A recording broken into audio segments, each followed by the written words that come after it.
Ces cyclotouristes arrivent de toute la France, un stage organisé par la Fédération française. Des instructeurs en formation, 4 jours dans l'Allier à Bellenave.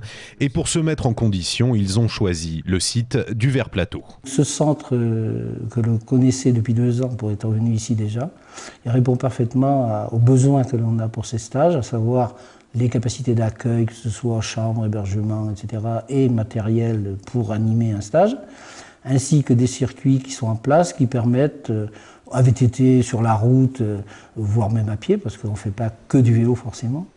Le Vert Plateau est une ancienne tuilerie, un site industriel au 19e siècle.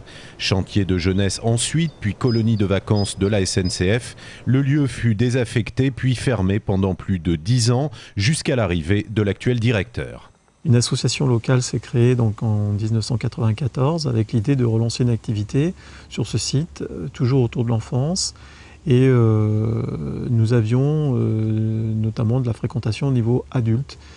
La problématique étant que nous avions des locaux qui étaient donc vétustes. Et puis nous sommes devenus propriétaires de cette structure en 2003 pour une réalisation de travaux 2005-2006 avec une réflexion totale donc, de l'hébergement en prenant en compte bien entendu au départ la vraie problématique de l'accueil et la mise en tourisme de ce site.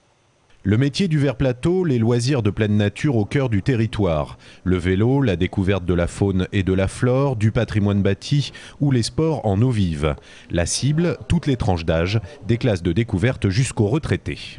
Nous avons étudié le positionnement de cette structure à travers l'accueil toujours d'enfants sur les classes vertes, mais l'accueil aussi des adultes, sur le cyclotourisme notamment et les activités sportives, et puis une nouvelle démarche qui est le tourisme handicap. Donc la partie architecturale a été prise en compte, avec aussi le volet, on va dire, sur les énergies renouvelables.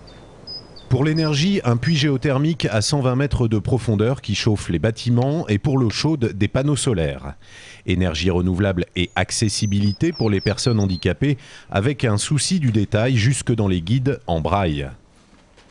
Le pari du développement durable est relevé, il reste à affiner l'identité du lieu, la déco, la convivialité et les nouvelles technologies.